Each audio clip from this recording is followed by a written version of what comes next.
Shalom jemaat terkasih, senang sekali kita bisa berjumpa dalam ibadah online service GBI Battle. Apa kabar Bapak Ibu semuanya? Kita percaya dalam keadaan kondisi apapun kita hari ini, kita selalu berada di dalam perlindungan Tuhan. Untuk Bapak Ibu Saudara yang membutuhkan dukungan doa, silahkan menuliskannya di dalam kolom chat. So mari sebelum kita memulai ibadah, kita tundukkan kepala kita dan kita berdoa. Tuhan terima kasih, Tuhan telah mengumpulkan setiap kami Tuhan untuk sama-sama beribadah. Dan kami bersyukur atas anugerah-Mu kami bisa diberikan kehidupan lagi Tuhan yang terus Tuhan. Dan kami hari ini Tuhan sama-sama siap untuk memuji dan memuliakan nama-Mu Tuhan lebih sungguh lagi dan lebih lagi Bapa. Terima kasih Tuhan, hanya di dalam nama Tuhan Yesus kami sudah berdoa dan mengucap syukur, haleluya, amin. Selamat beribadah. Sebab dalam hadirat-Mu ada kekuatan yang baru. Sebab di dalam hadirat-Mu kami temukan kedamaian. Ada ketenangan bagi setiap jiwa kami Tuhan. Kami bersyukur Tuhan, hadirat-Mu itu yang akan kami nikmati seumur hidup kami. Karena kami adalah bait Roh Kudus-Mu. Engkau tinggal dan diam bertahta di dalam setiap hati kami. Terima kasih Bapa. Kami rindu memuji, menyembah-Mu lebih lagi. Karena Engkau mulia, Engkau layak dipuji dan disembah. Oh mulianya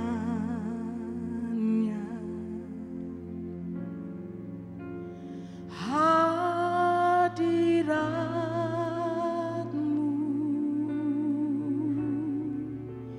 kami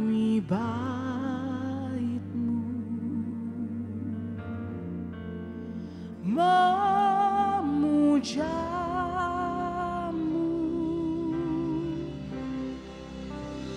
diberkati Kau Tuhan dengan pujian kami dalam dekapan hadirat-Mu.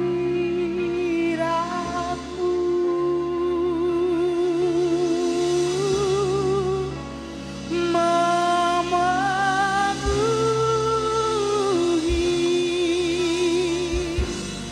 tempat ini. Katakan hadirat-Mu, hadirat-Mu, hadirat-Mu sungguh indah. Rasakan hadirat Tuhan di tengah kita. Oh hadirat-Mu, hadirat-Mu sungguh mulia. Kami rindu Tuhan, ku rindukan selalu di hidupku. Diam selalu di dalam hadirat-Mu. Oh mulianya, oh mulianya hadirat-Mu,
Betapa banyak kita temukan kedamaian, ada sukacita, ada damai sejahtera dalam hadirat Tuhan. Saya ajak kita bangkit berdiri, tetap dalam hadirat Tuhan.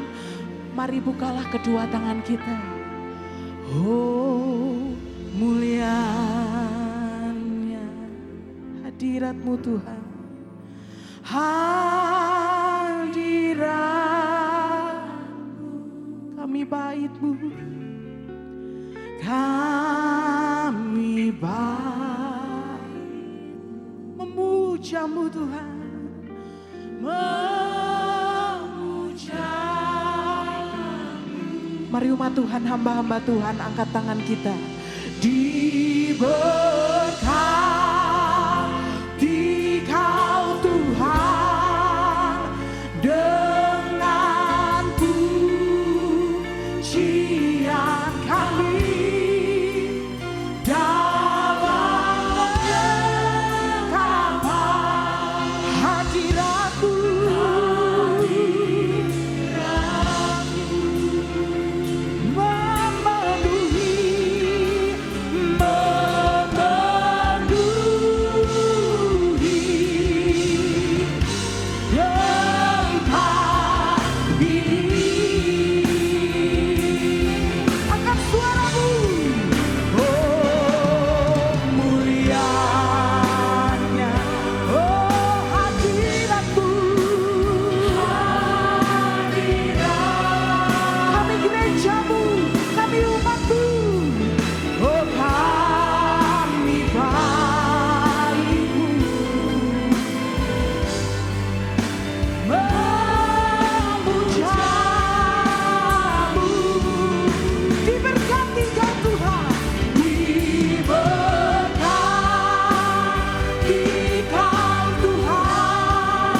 Nama Tuhan Yesus.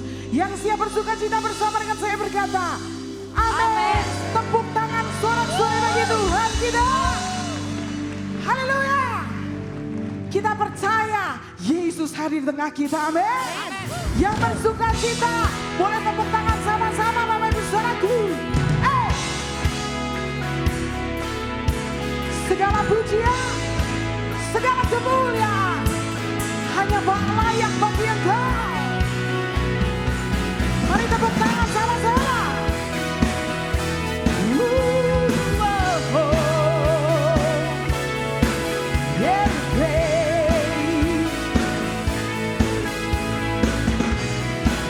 Come on, say, every praise is to our God. Every word of worship with one accord. Every praise is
percaya Yesus gunung batu, kita lambaikan tangan kita. Tengok kanan kiri depan belakang, katakan engkau sudah ditolong Tuhan. Haleluya.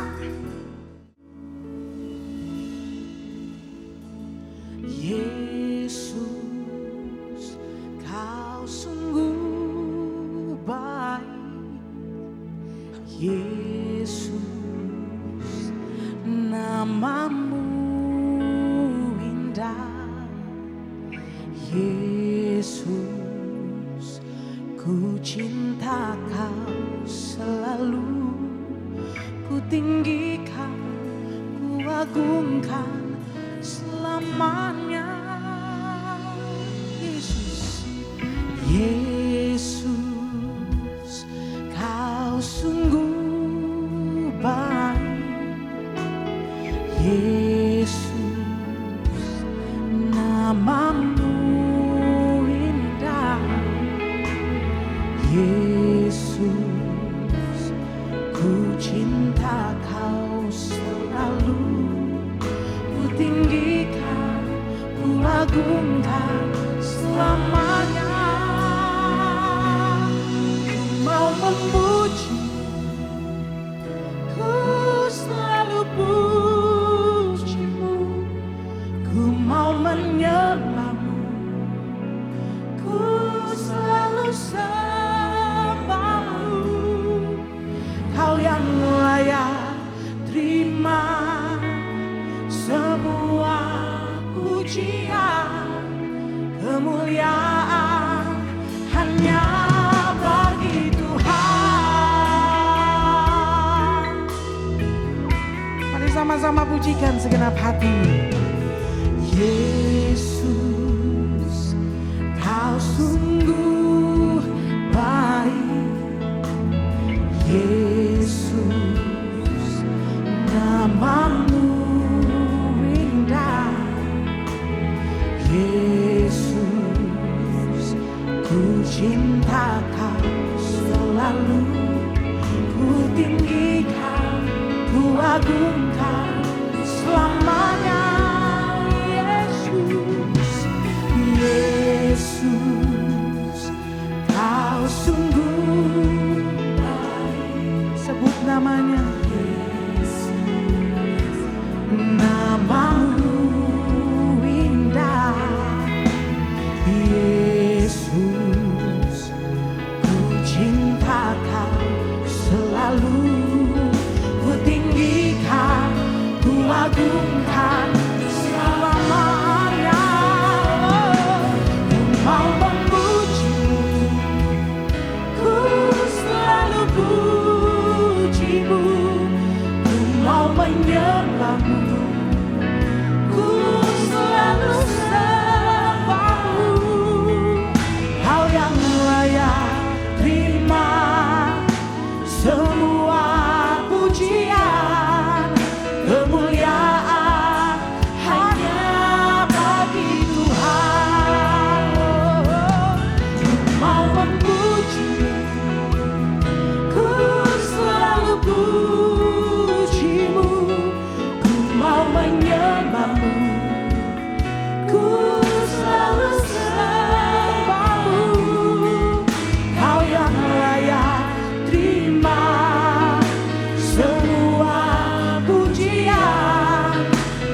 Mari sama-sama kita bersatu di dalam doa.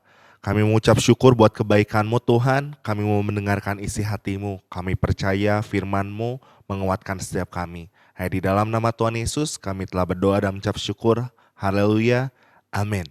Shalom jemaat yang dikasihi Tuhan, senang sekali saya Pendeta Rubin Adi Abraham bisa melayani Anda pada hari ini. Hari ini saya akan menyampaikan firman dengan judul Iman yang Hidup.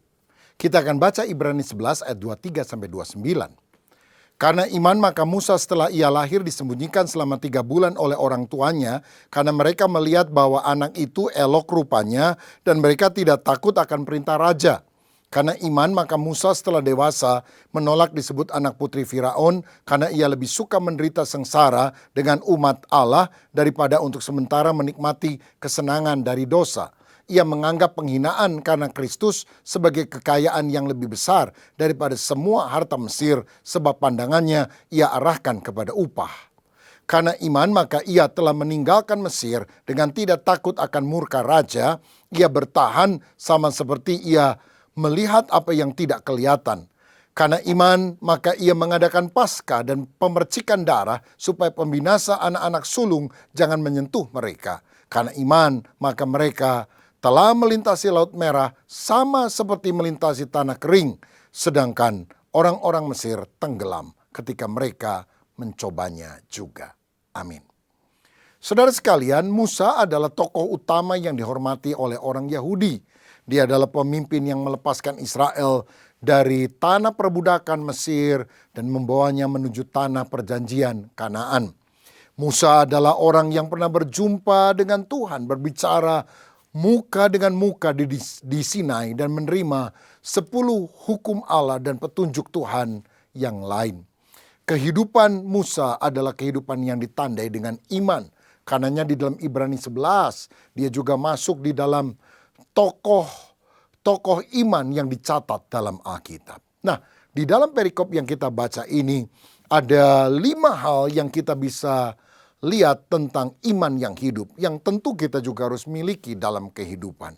Yang pertama kita melihat di sini ada warisan iman, yaitu iman dari orang tua Musa. Di ayat 23 dikatakan orang tua Musa tanpa takut kepada raja menyembunyikan Musa 3 bulan lamanya. Saudara, pada waktu itu Firaun memberikan peraturan supaya anak-anak laki-laki Israel harus dibunuh. Karena dia tidak ingin jumlah populasi orang Israel lebih banyak dari orang Mesir. Tetapi orang tua Musa menyembunyikan ketika dia membuat peti kecil dan menghanyutkan di sungai Nil setelah berusia 3 bulan. Dan mereka juga percaya bahwa Tuhan bisa melindungi bayi ini dari mara bahaya. Orang tua Musa ini menjadi teladan bagi anaknya karena dia mewariskan nilai-nilai iman. Sehingga anaknya pun menjadi anak iman. Pada masa kini Tuhan ingin agar kita menjadi orang tua yang percaya kepada Yesus. Yang hidup menurut teladan firman. Mencerminkan sikap hidup orang Kristen yang benar. Punya kerohanian yang saleh. Sehingga yang muncul adalah generasi ilahi. Anak-anak yang takut akan Tuhan. 2 Timotius 1 ayat yang kelima. Di sana Paulus pernah berbicara tentang anak rohaninya, Timotius. Dia bilang, sebab aku teringat akan imanmu yang tulus ikhlas, yaitu iman yang pertama-tama hidup di dalam nenekmu Lois dan di dalam ibumu Eunike, dan yang aku yakin hidup juga di dalam dirimu. Saudara, kalau orang tua beriman dan dia memberikan teladan yang baik, maka anak-anaknya pun akan mengenal Tuhan. Saya pernah membaca kisah tentang seorang ateis bernama Max Jukes yang menikah dengan seorang wanita yang juga tidak takut akan Tuhan, namanya Ida Teig. Setelah ratusan tahun kemudian diteliti daftar keturunannya, ternyata ada 440 orang yang suka berpesta pora, 310 orang menjadi gelandangan dan pengemis, 190 orang jadi pelacur, 130 orang jadi narapidana, 100 orang jadi pecandu alkohol, 60 orang suka mencuri, 55 orang korban pelecehan seksual, 7 orang jadi pembunuh. Tetapi sejaman dengan dia, hidup juga seorang hamba Tuhan yang hidup saleh, namanya Jonathan Edward. Dia menikah dengan seorang wanita yang bernama Sarah. Dan setelah ratusan tahun diteliti daftar keturunannya, ada 440 orang jadi pendeta, misionaris, teolog. 310 orang jadi pengacara, 60 orang jadi dokter, 60 orang jadi penulis buku yang terkenal, 30 orang jadi hakim, 14 orang rektor universitas, 3 orang menjadi anggota Kongres Amerika Serikat, dan bahkan 1 orang menjadi wakil presiden Amerika Serikat. Orang yang hidup benar, dia akan mewariskan nilai-nilai rohani sehingga anak-anaknya juga menjadi anak-anak iman. Mari kita memiliki warisan iman yang kekal. Yang kedua, saudara, kita lihat dalam perikop ini ada pengorbanan iman. Karena ayat 24-25 dikatakan bahwa Musa setelah dewasa menolak disebut anak putri Firaun karena dia lebih rela memilih sengsara bersama dengan umat Allah. Dia lebih baik sengsara sebagai umat Tuhan daripada menikmati kenikmatan dosa bersama dengan orang-orang Mesir. Saya pernah mendengar cerita, putri Firaun itu namanya Bitia atau Termoutis. Tidak punya anak. Dan ketika dia sedang mandi di sungai Nil, dia lihat ada keranjang yang terapung. Waktu dia buka ada anak bayi. Dan kemudian dia terpesona karena keelokan Musa dan terharu mendengar tangisannya. Maka dia membawa kepada Firaun, dan atas permohonan Termoutis ini raja berjanji akan menjadikan Musa ahli waris. Dan satu kali ketika dia sedang bersenda gurau, dia pasangkan mahkotanya di kepala Musa kecil ini. Tapi Musa kecil ini menepis mahkota tersebut, melempar dan tidak mau dikenakan mahkota. Dan ini adalah gambaran bahwa dia merelakan kehormatan duniawi, tidak dia miliki demi kepentingan umat Allah. Nah saudara, dia melihat ganjaran duniawi itu remeh dibandingkan dengan pahala dari Allah. Karena itu dia menyangkali diri untuk kenikmatan duniawi dan hidup berkenan kepada Tuhan. Sikap semacam ini, pengorbanan iman yang kita harus miliki dalam kehidupan. Seperti Sadra, Mesa, Abednego yang tidak mau menyembah patung yang didirikan Nebukadnezar. Walaupun hukumannya adalah dilempar dalam dapur api. Tapi orang-orang yang setia kepada Tuhan, tidak mau kompromi, tidak mau menyangkal Kristus, dia akan mengalami mujizat. Api tidak menghanguskan, bahkan mereka keluar lebih daripada orang-orang yang menang. Jangan kita seperti Esau yang menjual hak kesulungan hanya karena tidak tahan nafsu makan semangkuk kacang merah. Tapi mari kita mengorbankan hidup kita karena kita punya iman kepada Kristus, setia dalam segala perkara. Yang ketiga, saudara, kita juga perlu belajar di sini tentang kebijaksanaan iman. Di ayat 27 dikatakan Musa meninggalkan Mesir dan kemudian dia pergi ke padang gurun Midian. Nah, Keluaran 2 ayat 14 mengatakan bahwa perginya Musa ini karena takut. Dan tentu alasan itu adalah alasan yang dilihat secara manusiawi. Kenapa Musa pergi? Karena takut. Takut dibunuh oleh Raja Firaun. Tetapi Ibrani pasal 11 yang melukiskan daftar tokoh-tokoh iman di ayat 27 tadi justru mengatakan sebaliknya. Musa pergi meninggalkan Mesir karena tidak takut akan murka raja. Rupanya begini saudara, walaupun secara umum, secara manusia tampaknya kepergian itu karena ketakutan. Sebetulnya dia tidak takut saudara. Tetapi dia melarikan diri karena itu adalah tindakan dari keberanian. Dan juga merupakan tindakan daripada kebijaksanaan yang dia miliki. Artinya, kalau saudara beriman, iman itu tidak membabi buta. Iman itu tidak tanpa pertimbangan. Seneca, seorang filsuf Yunani berkata, orang bijak tidak akan pernah membangkitkan marah penguasa. Sebaliknya ia justru akan menyingkir. Sama seperti pelaut yang dengan sengaja tidak akan mencari bahaya.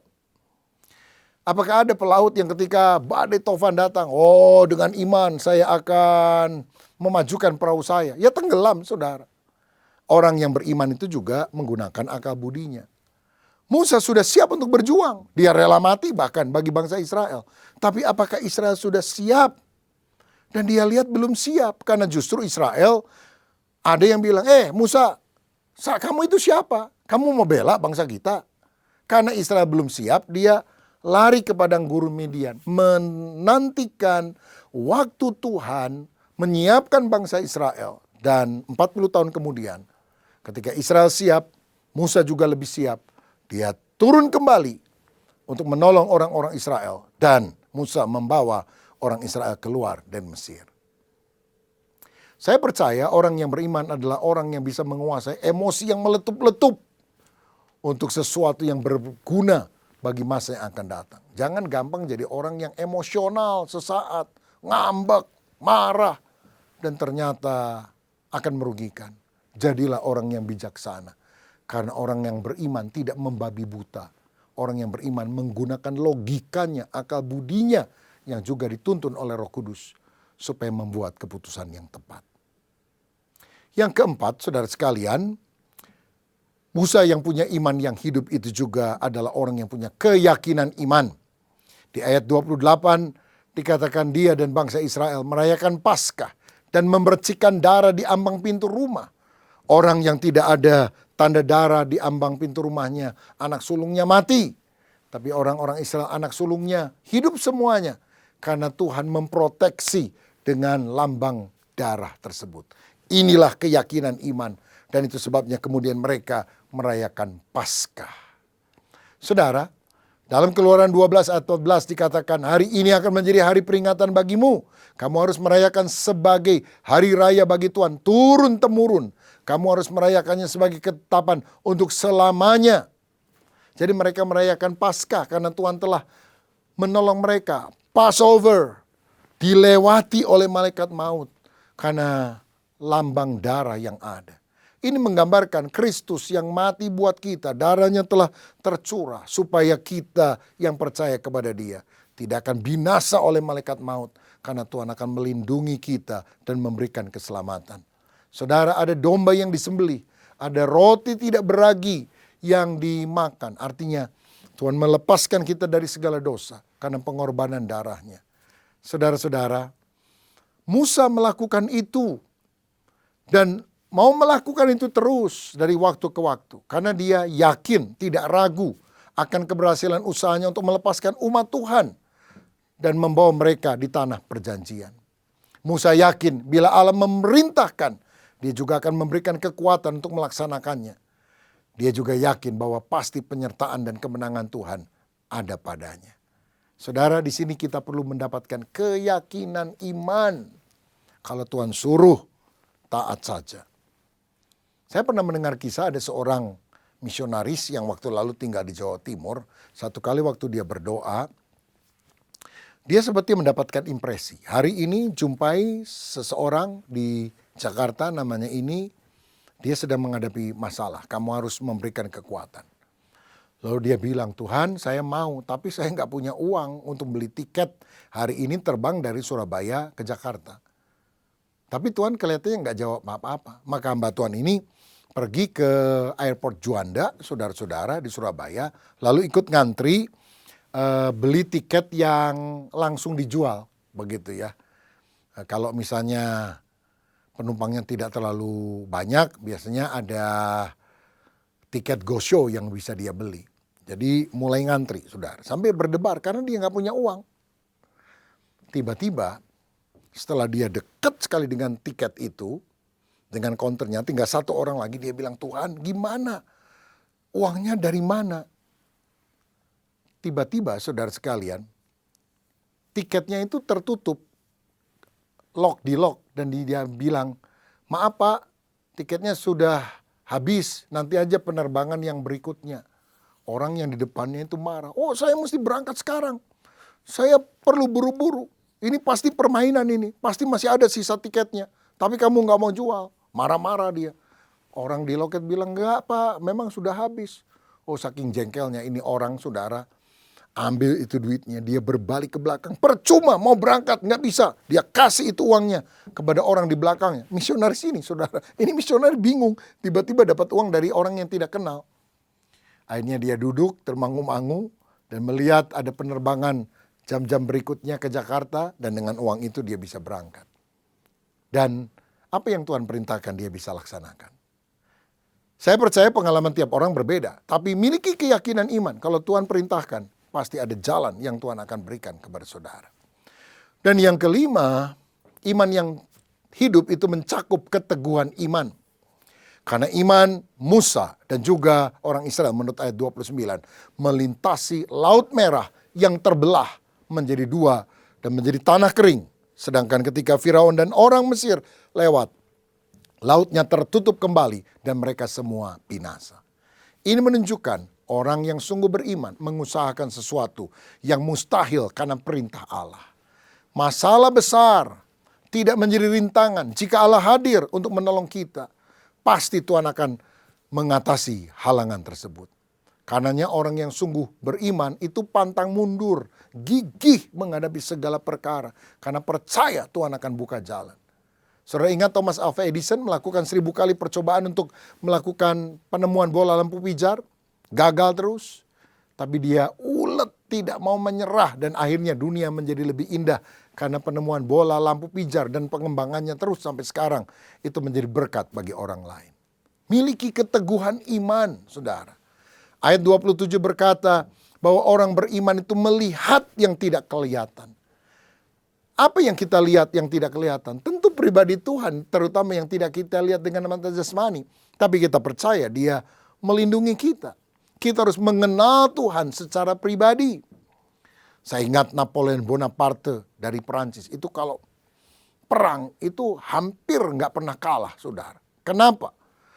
Salah satu cara yang dia lakukan ketika mau perang, Napoleon memanggil para panglimanya satu persatu ketika mau perang. Napoleon tidak mengucapkan sepatah kata pun. Dia hanya menatap mata dengan mata. Lalu menjabat tangan mereka satu persatu.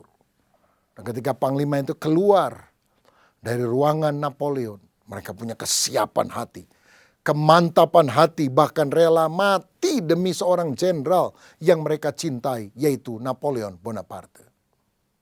Saya mau katakan, Musa pernah berhadapan muka dengan Tuhan. Musa mengenal Tuhan secara pribadi. Musa beriman karena dia kenal dan mengalami kehadiran Allah secara nyata. Dan dia tahu dia tidak bertindak dengan kemauan sendiri. Dia menghadap Allah terlebih dahulu sebelum dia menghadap manusia. Dan karena itulah dia memiliki keteguhan iman. Saudara, apapun masalahmu, Alkitab berkata orang benar akan hidup oleh iman. Inilah kemenangan yang mengalahkan dunia, iman kita. Masalah boleh datang, tapi kalau saudara punya iman, bagi Tuhan tidak ada yang mustahil. Segala sesuatu mungkin bagi Dia. Apakah mungkin penyakitmu disembuhkan? Mungkin. Apakah mungkin kau punya pekerjaan yang baik? Mungkin. Apakah mungkin engkau diberi anugerah anak oleh Tuhan? Mungkin. Apakah mungkin keluargamu dipulihkan? Mungkin. Bagi Tuhan tidak ada yang mustahil. Yang penting kita punya iman yang sungguh kepada Tuhan. Saya mau berdoa kalau ada di antara saudara yang membutuhkan dukungan agar engkau punya iman yang teguh untuk mengatasi segala masalah. Musa Tuhan pakai menjadi pemimpin besar karena iman di dalam hatinya. Saudara juga bisa mengalami lawatan Tuhan kalau engkau beriman. Bapa, terima kasih untuk kebenaran firman-Mu. Di tengah dunia yang penuh dengan tantangan pergumulan ini, biar kami memiliki iman yang hidup.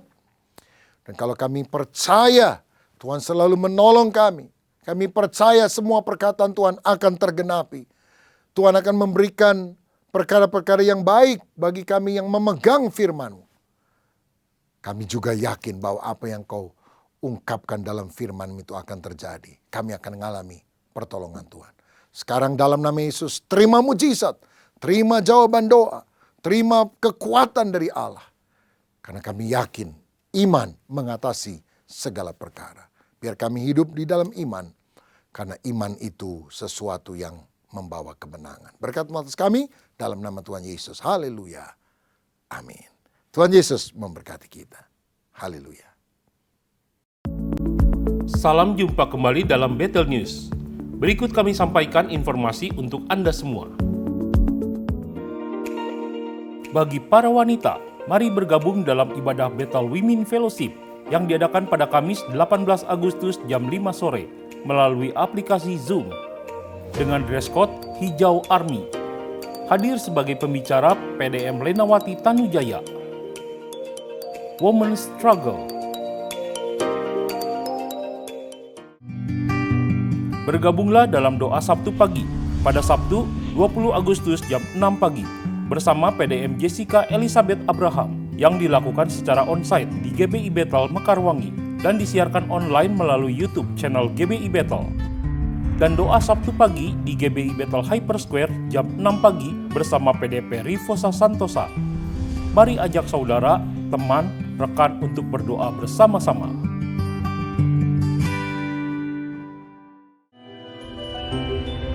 Berikut ini adalah jadwal ibadah onsite dan online GBI Bethel Bandung. 20 Agustus di GBI Bethel Taman Kopo Indah jam 5.30 sore bersama pembicara Bapak Victor Deang. 21 Agustus ibadah online jam 6 pagi melalui YouTube channel GBI Bethel dengan Pendeta Dr. Rubin Adi Abraham, Merdeka dalam Kristus. 21 Agustus di GBI Bethel Hyper Square jam 7.30 dan 10.30 dilayani Pendeta Dr. Julius Ishak Abraham. 21 Agustus di GBI Bethel Mekarwangi jam 7.30, 10.30 dan 4.30 sore. Hadir sebagai pembicara Pendeta Roni Daud Simeon. Bagi yang mengikuti ibadah secara onsite, pastikan Anda telah divaksin, menunjukkan bukti vaksin menggunakan aplikasi Peduli Lindungi, serta wajib menggunakan masker sesuai standar kesehatan. Segera dilakukan training Alpha Batch 4 bersama tim Alpha Indonesia dan host tim GBI Bethel Bandung. Di saat saya sedang berada di puncak karir saya memilih untuk ikut Yesus. Diadakan setiap Selasa dari 23 Agustus hingga 29 November jam 7 malam. Di setiap keadaan, saudara dapat mengungkapkan isi hatimu pada Tuhan secara apa adanya. Percayalah, Tuhan adalah Yehova Rafa, Allah yang menyembuhkan. Dilakukan secara online melalui aplikasi Zoom. Penyembahan melibatkan seluruh keberadaan kita, bukan hanya pikiran kita, tapi hati, kehendak, dan juga perasaan kita. Untuk pendaftaran hubungi nomor berikut.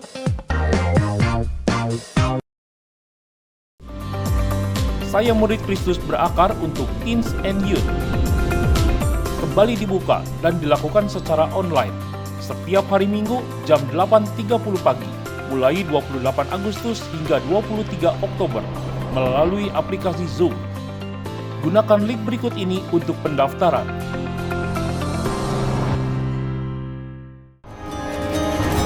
Kelas Saya Murid Kristus level berakar dan bertumbuh kembali diadakan secara online.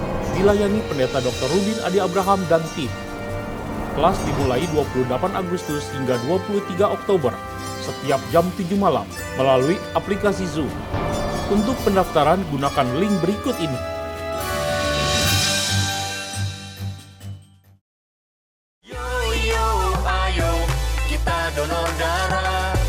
GBI Bethel Bandung bekerja sama dengan Palang Merah Indonesia mengadakan kegiatan aksi donor darah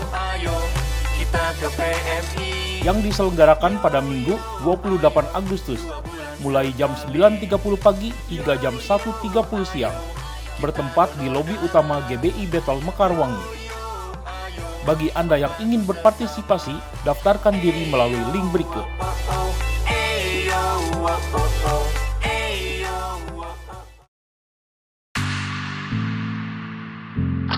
Gereja kita menambah jam tayang ibadah online menjadi 7 kali setiap hari Minggu. Disiarkan melalui YouTube channel GBI Bethel yang dapat Anda saksikan pada jam-jam berikut.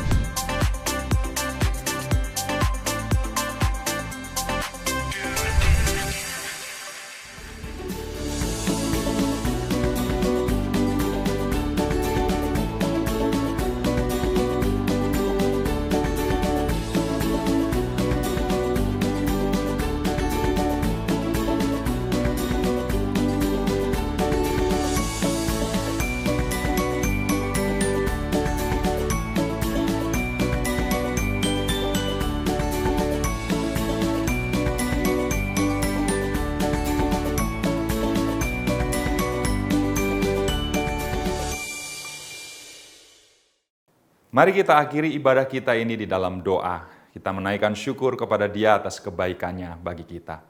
Bapa Surgawi, terima kasih karena ibadah ini Tuhan pimpin, Tuhan sertai dari awal sampai pada akhirnya. Terima kasih untuk setiap pujian yang kami naikkan kepadamu.